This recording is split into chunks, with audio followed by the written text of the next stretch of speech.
As we celebrate this evening, this Good Friday, the day that Christ died on the cross, I am convinced that God so much wants to pour out onto each of us his deep and profound presence and grace to overwhelm us with his divine love.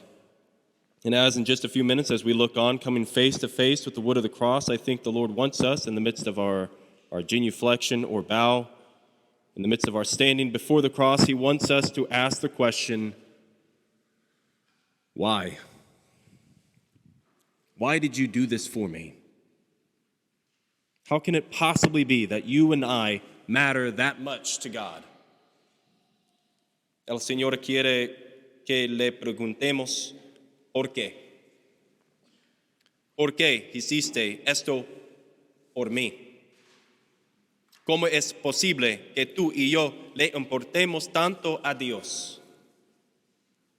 How can it possibly be that he who made the universe, who needs nothing, who is infinitely happy, is so concerned about you and me by name that it would be his great delight to take our flesh and in that flesh bear the insults of his creation, to be stripped naked, to be humiliated, spat upon, scourged, crowned with thorns, made to carry his cross, nailed to it, and to die?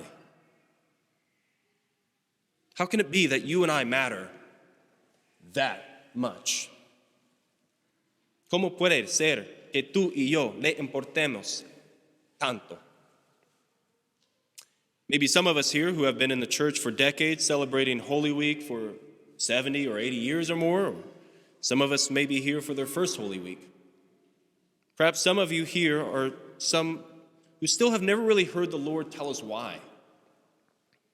Sure, we might have heard the scriptures or heard a priest or a deacon preach about it, but even still have not heard or come to believe the answer God gives to us to the question, why?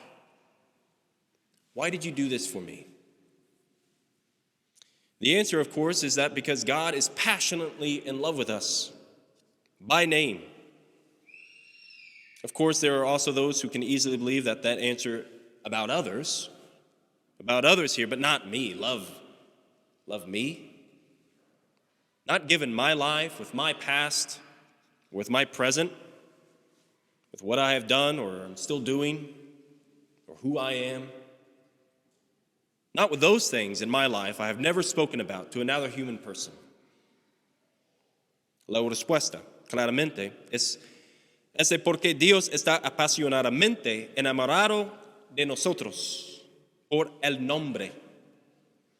Por supuesto, también hay quienes pueden creer fácilmente que la respuesta es para los demás, es para los otros, pero no para mí. Amarme. No he sacrificado mi vida con mi pasado o con mi presente, con lo que he hecho o sigo haciendo o quién soy. No con estas cosas en mi vida de las que nunca he hablado con otra persona humana. But the cross reminds us that it is true about all of us. God does indeed want to overwhelm and for us to hear him say to you and to me by name why he is doing everything he is doing this Holy Week.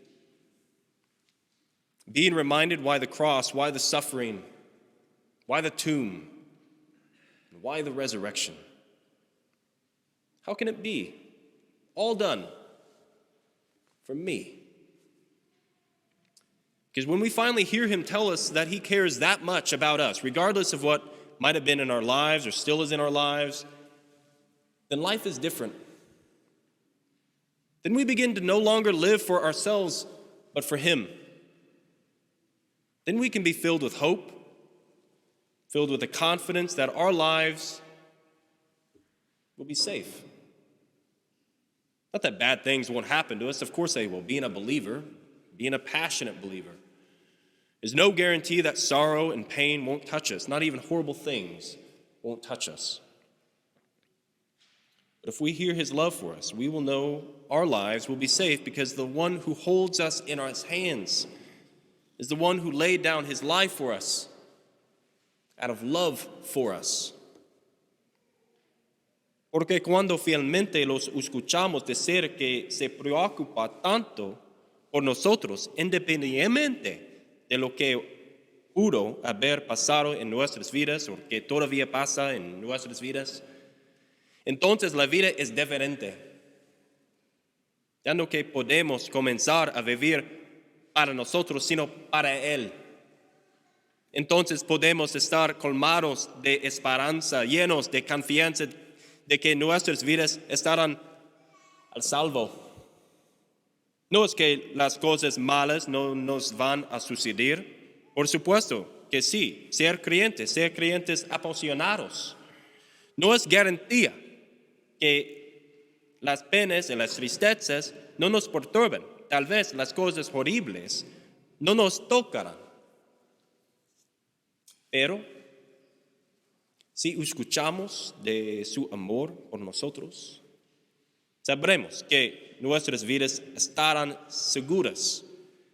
Porque quien nos mantiene en sus manos es quien ha dado su vida por nosotros, por amor a nosotros. So let us pray as we look on the cross we venerate this evening, that we will hear and believe his love for us. Oremos mientras miramos hacia la cruz que veneramos en nuestros hogares esta noche, para que podamos escuchar y creer en su amor por nosotros.